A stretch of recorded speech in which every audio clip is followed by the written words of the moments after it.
Bonjour à tous. J'espère que vous m'entendez bien. Normalement, tout devrait fonctionner. Bon, voilà, ça y est, je vois des petits doigts qui me disent oui, donc c'est bon. Des pouces plutôt.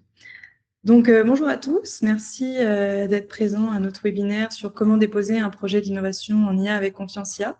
Donc, je voulais vous remercier de l'intérêt que vous portez au programme de projet d'IA du MEIE, qui est porté par Confiancia. C'est un programme qui vise à stimuler l'innovation en intelligence artificielle. Donc, dans ce webinaire, on va vous présenter Confiancia dans une première partie. Par la suite, on va vous présenter les modalités du programme. Puis, on finira par une séance de questions. Donc, je ne sais pas si vous le voyez déjà, mais sur votre gauche, vous avez une section Q&R. Donc, vous pouvez déjà poser toutes vos questions ici. Puis, à la fin, on pourra répondre à toutes ces questions. Donc, sans plus tarder, je vais vous commencer par vous présenter Confiancia puis qui nous sommes.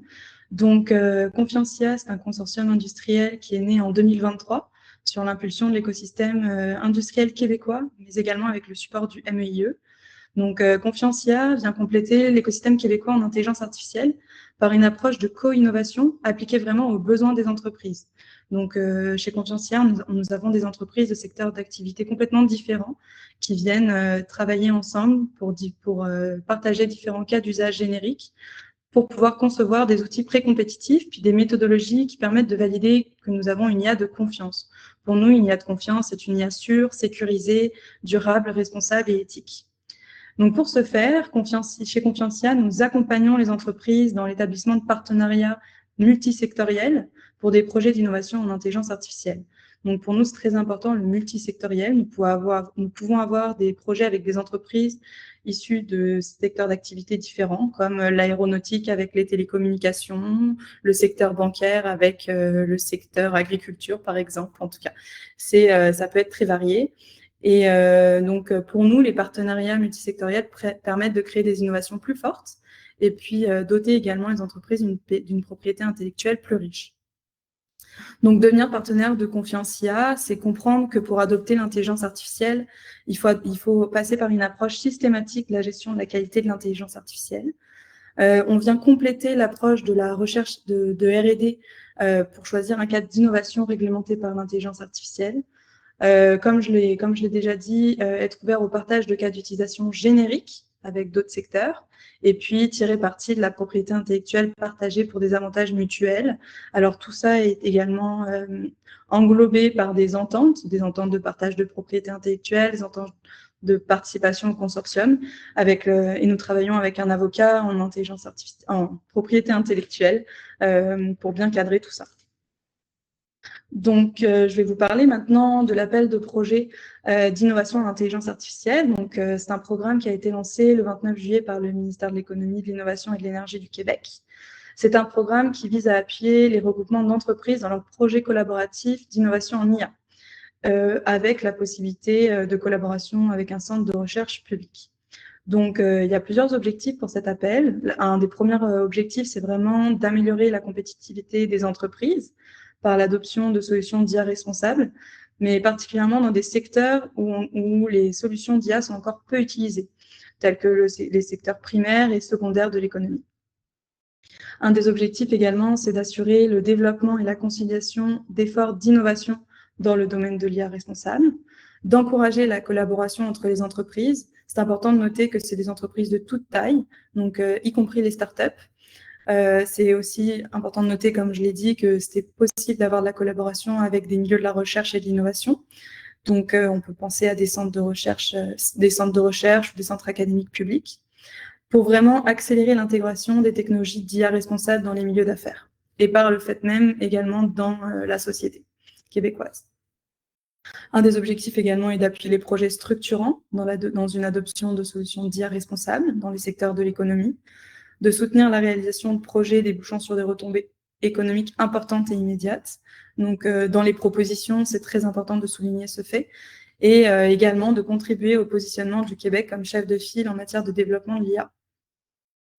Donc, pour résumer, les projets doivent adresser les problématiques suivantes en IA: utilisation éthique et responsable, développement durable, gouvernance des données. Les projets doivent vraiment porter sur le développement d'une solution nouvelle ou sur l'amélioration significative d'une solution existante.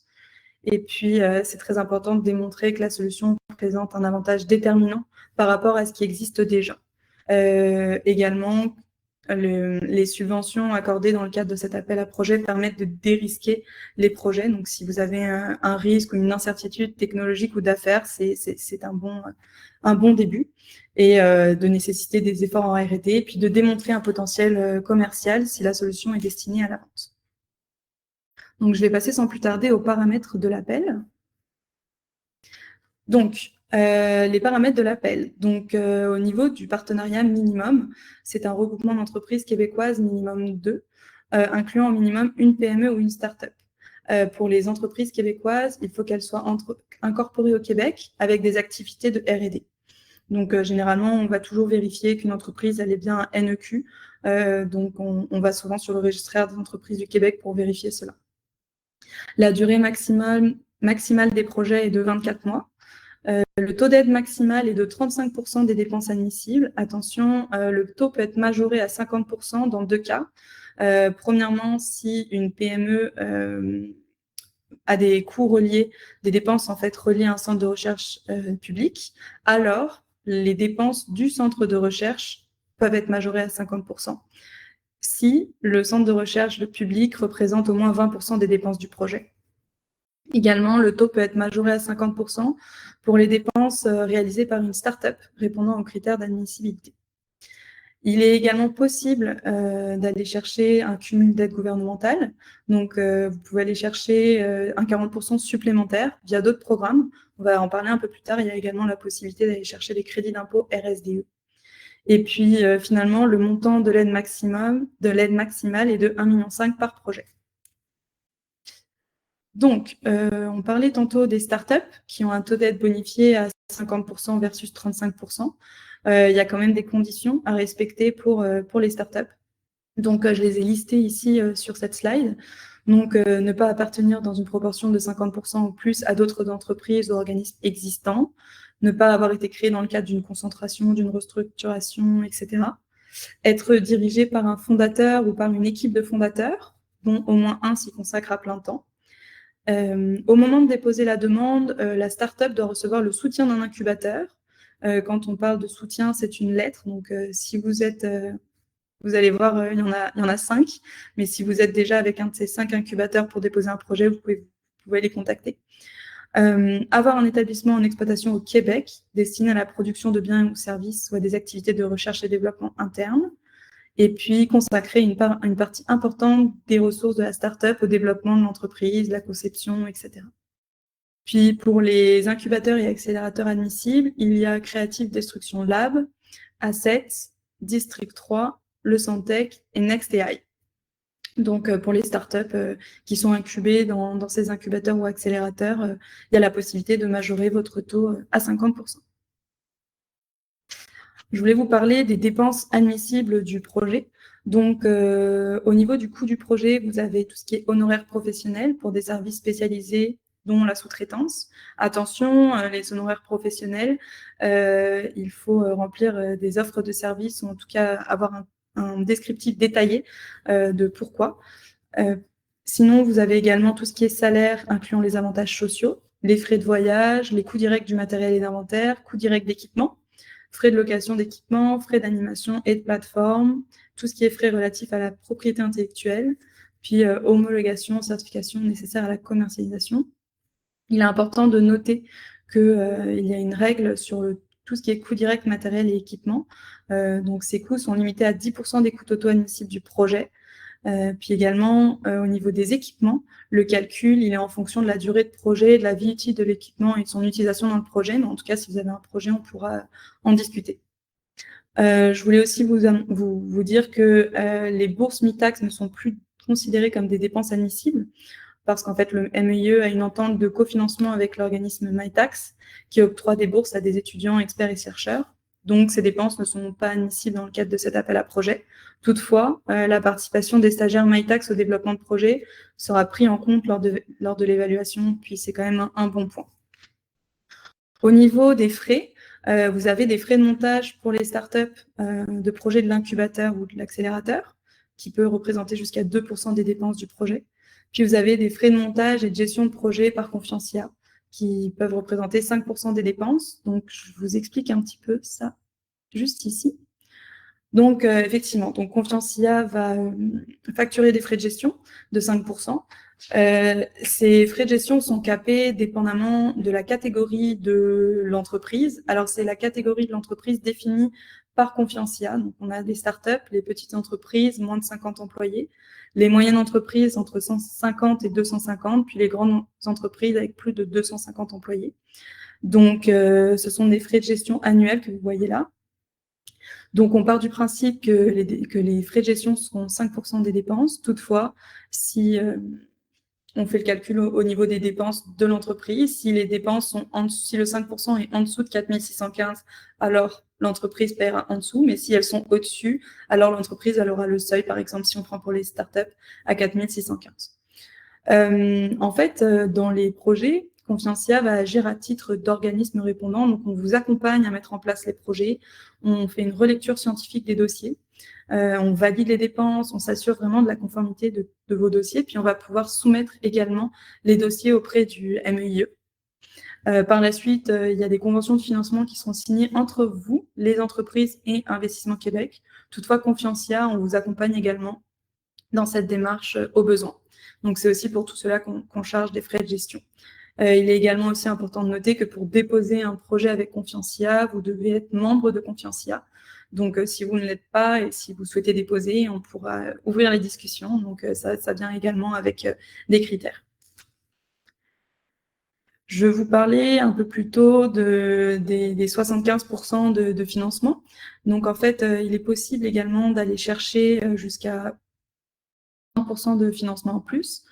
Donc, une des voies, c'est les crédits d'impôt à la RSDE.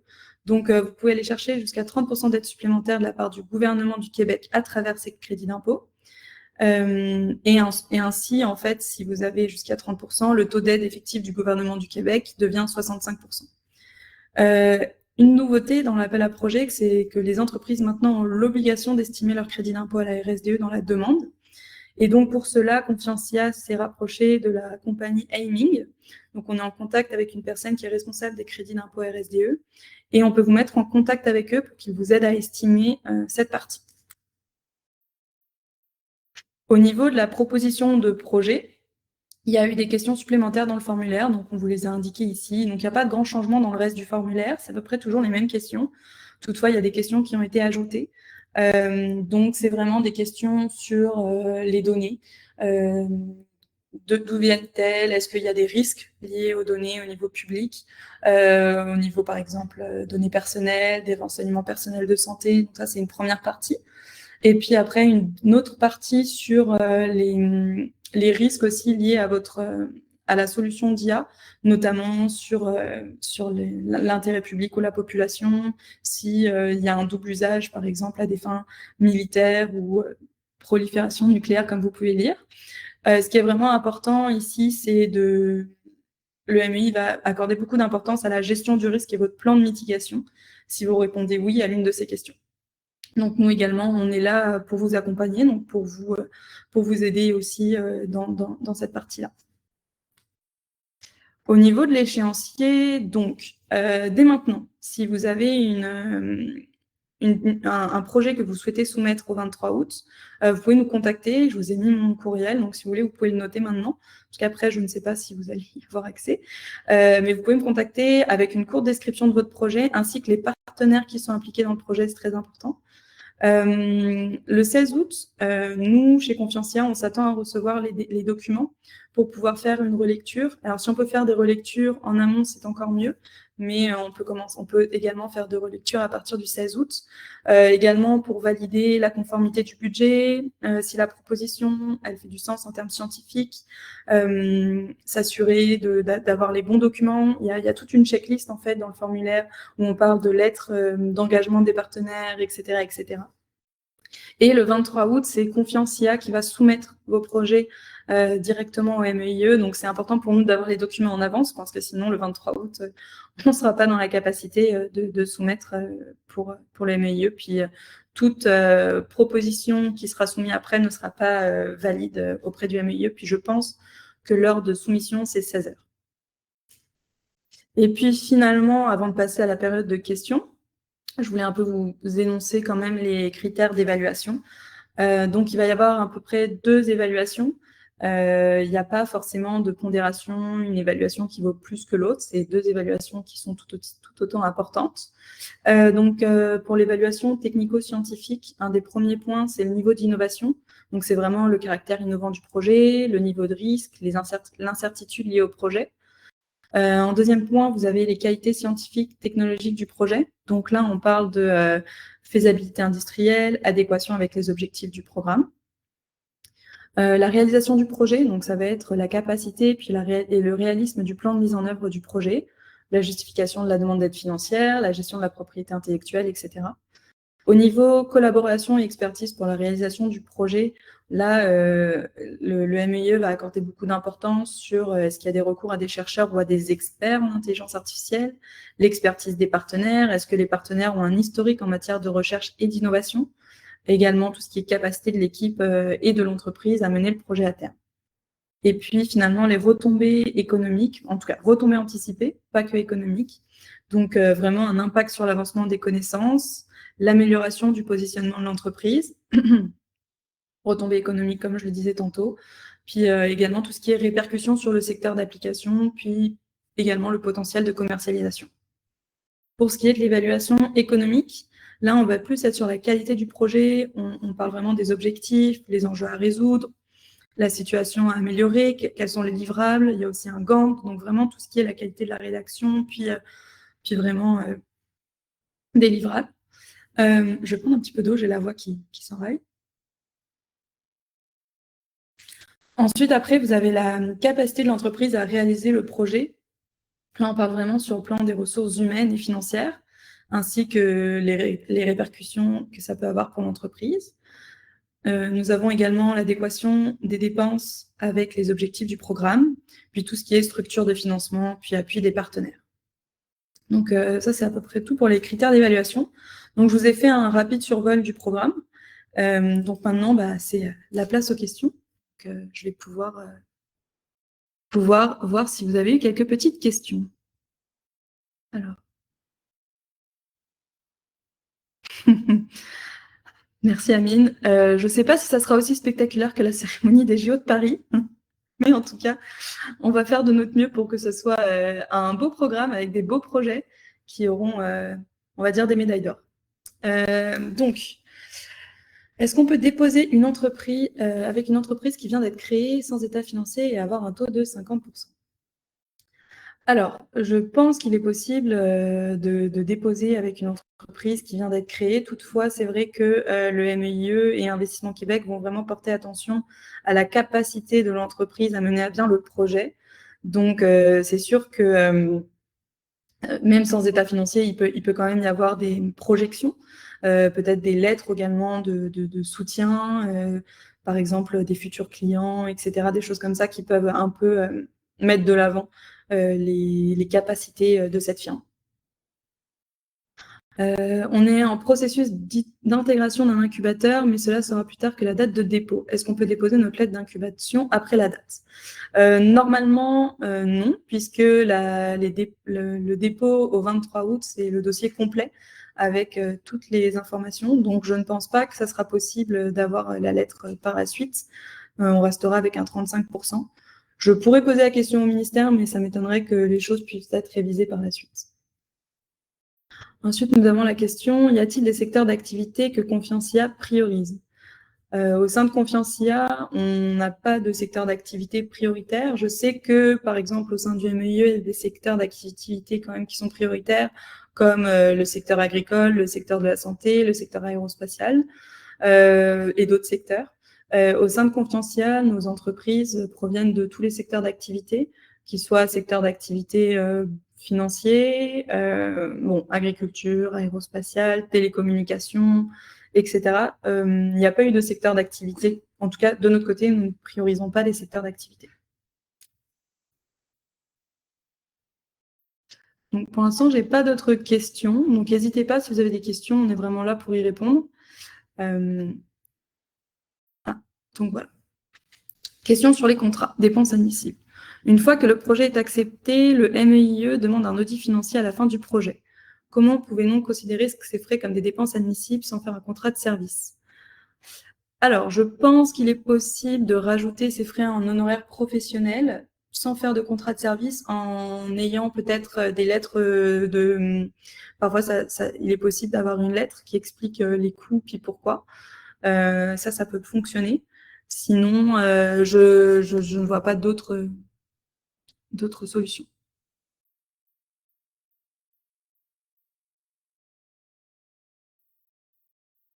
Alors, nous avons une autre question sur les CCTT sont éligibles à la subvention, si je comprends bien.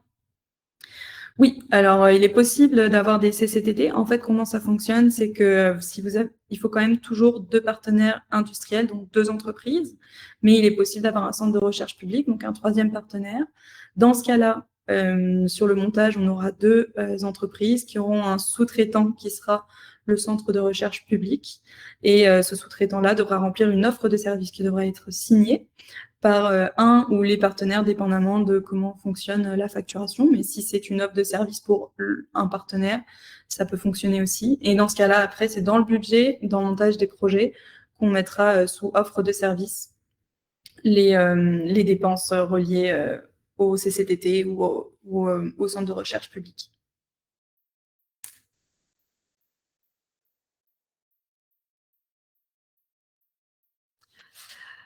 Allons-nous recevoir la présentation du webinaire? En fait, le webinaire est enregistré, donc vous allez avoir un lien qui va être disponible avec toute l'information.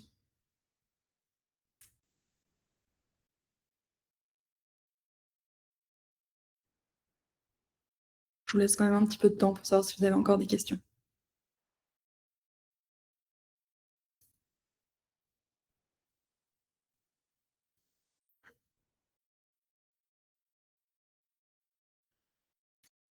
Bon, en attendant, s'il n'y a plus de questions, je vais répéter quelque chose que j'avais dit qui est important. Si vraiment vous avez un projet en intelligence artificielle, n'hésitez surtout pas à me contacter ou à contacter Marie-Pierre, bien évidemment, mais on pourra ensuite vraiment qualifier avec vous votre projet, le partenariat, vous accompagner également dans tout ce qui est intelligence artificielle de confiance, tout ce qui est la partie scientifique pour que ça ait vraiment un poids, pour que ça réponde aux objectifs, puis vraiment aux critères du MEIE. Donc, n'hésitez surtout pas. Je pense que vous avez noté mon courriel. Si vous ne l'avez pas noté, vous avez aussi le courriel de Confiance IA qui est sur notre site internet. Donc, confiancia.ca, vous avez également le courriel de Confiance IA. Merci, Amine.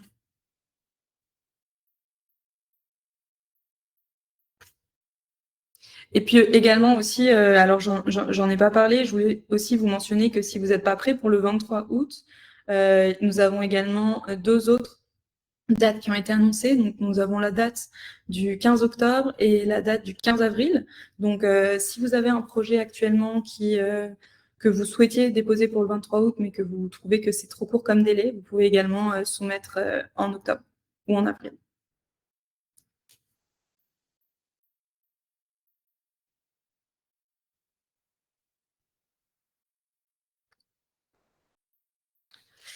Bon, je vais vous laisser encore un petit 2 minutes, puis bon voilà.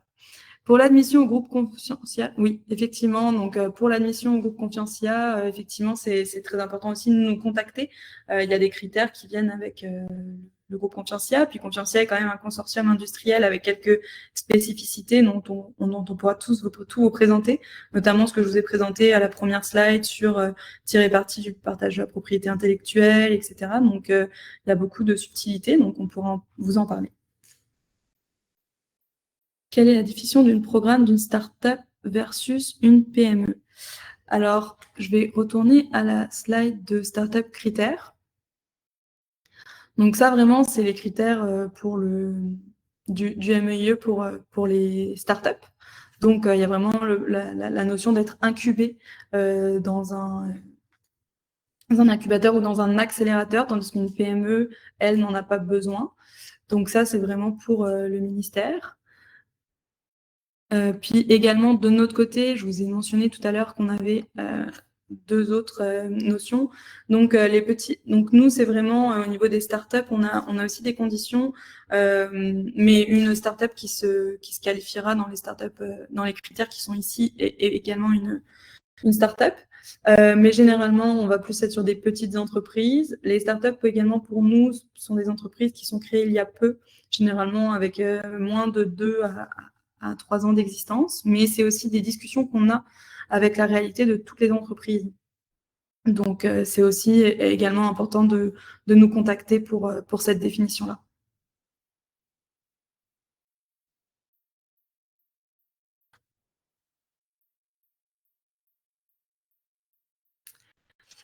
Alors, comment l'adhésion chez Confiancia fonctionne? Doit-on vous contacter directement ou pouvons-nous nous inscrire sur votre site internet?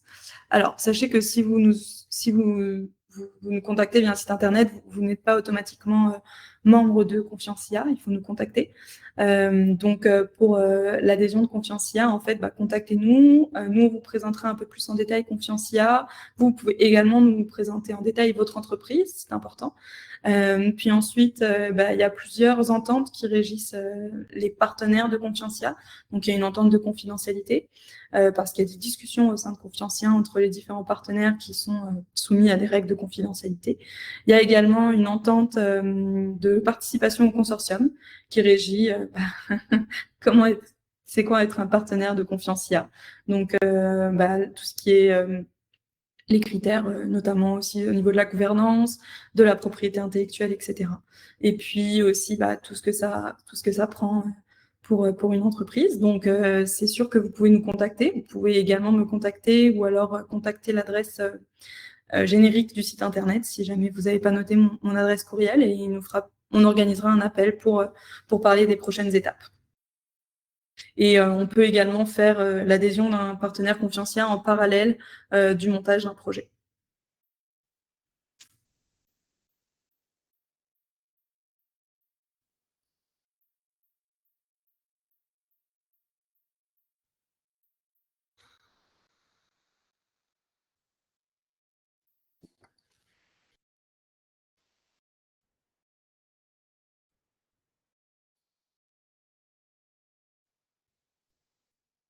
Bon, j'ai pas envie d'arrêter l'appel et qu'il y ait une question qui est en train d'être écrite.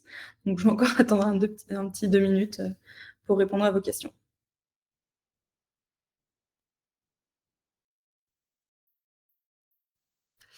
Alors, est-ce que Confiancia permet la participation d'un tiers, exemple cabinet de consultation, lors de l'application ou lors des rencontres? Est-ce que vous pouvez préciser cette question? Est-ce que c'est lorsqu'on se rencontre pour préciser Confiancia, comment participer au consortium, ou est-ce que c'est pendant les projets?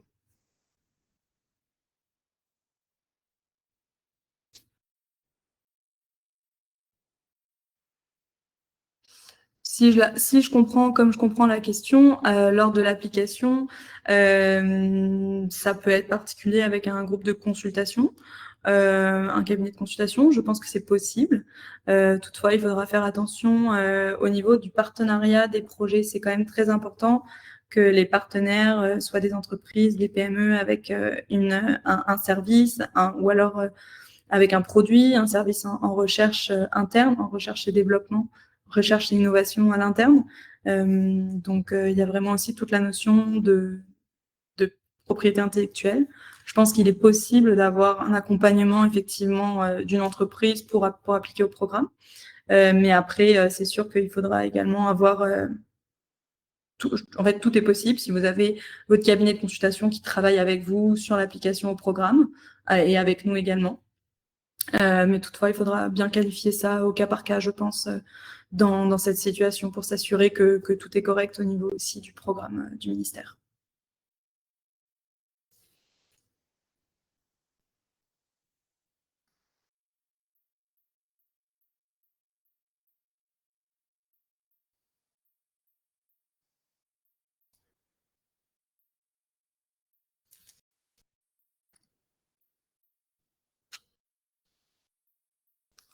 Donc, je refais comme tout à l'heure, je vous laisse 2 minutes. Puis après, on va arrêter.